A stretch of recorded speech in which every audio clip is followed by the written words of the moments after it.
v srdci stredoslovenského kraja, neďaleko malej dedinky obklopenej len pustými poliami a hlbokými jamami, sa nachádza miesto, ktorému sa miestni vyhýbajú už celé 10 ročia mlyny vo Vlčích jamách. Tieto mlyny, kedysi srdce dedinskej výroby múky, sa premenili na symbol hrôzy.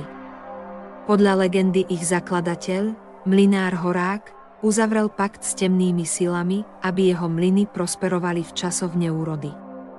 V dedine sa šepkalo o zmiznutiach a podivných úmrtiach, ktoré sa začali množiť krátko po výstavbe mlynov, dnes z mlynov zostali iba ruiny. Miestni hovoria o strašidelných šepotoch, ktoré sa odtiaľ ozývajú, o podivných tieňoch, čo sa myhajú v rozbitých oknách. A o nevysvetliteľnom chlade, ktorý tam pocítia aj počas horúcich letných dní. Pre tých, ktorí mlyn navštívili, sa stal osudným, niektorí sa nevrátili, iní zostali poznačení na celý život. Do tejto desivej legendy sa rozhodla ponoriť skupina amatérskych bádateľov paranormálnych javov, Katka, mladá novinárka so záujmom o nevyriešené záhady, Richard, technik s vybavením na nahrávanie zvukov a termovízne kamery, a Maroš, skeptik a nadšenec do histórie. Ich cieľom bolo zdokumentovať pravdu o mlynoch a zistiť, či existuje racionálne vysvetlenie pre desivé povesti. Katka našla staré záznamy o mlyne a podivných zmiznutiach.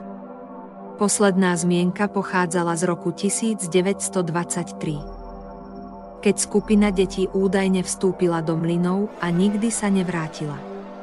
Miestni tvrdili, že ich duše ostali uväznené vo vnútri a každú noc ich počuť volanie o pomoc. Skupina dorazila k mlynom za súmraku. Budovy stáli ako tichí strážcovia prázdnoty, ich siluety sa rysovali proti oblohe. Drevené konštrukcie boli prehnité, okná rozbité a zvyšky strojov pokrývala hrdza.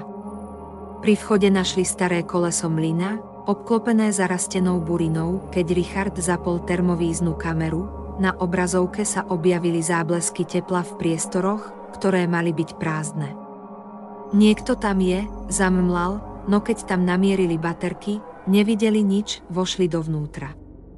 Vzduch bol hustý a voňal plesňou a starým drevom. Prvá miestnosť bola zdanlivo prázdna, no na zemi ležali zvyšky starých obrusov, ako by tam niekto nedávno prestieral.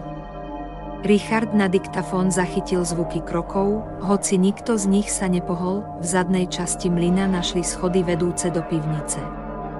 Katka váhala, ale Maroš ju presvedčil, ak tu má byť pravda, je dole. Pivnica bola tmavá, vlhká a plná pavučín.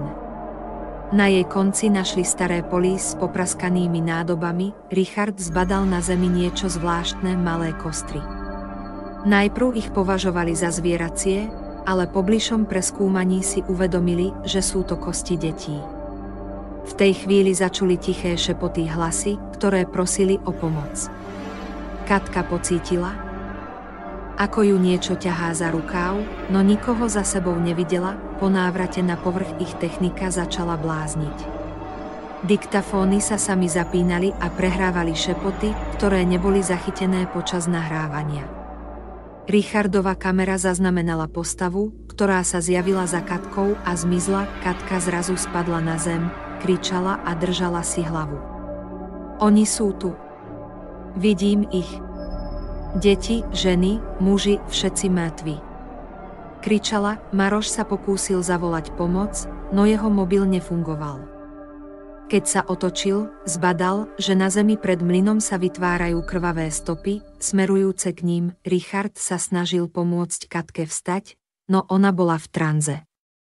Zdalo sa, že ju niečo ťahá späť do mlyna. Maroš jej vrazil facku, aby ju prebral, a všetci začali utekať. Počas behu počuli za sebou kroky a šepoty. Keď konečne dorazili k autu, zbadali, že skla sú pokryté otlačkami detských rúk.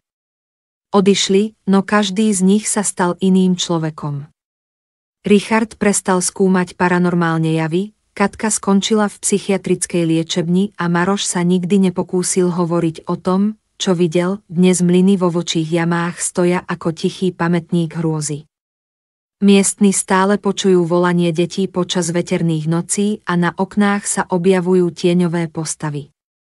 Hovorí sa, že mlyny nikdy neprestanú požadovať nové obete, kým ich temné tajomstvá nebudú úplne odkryté.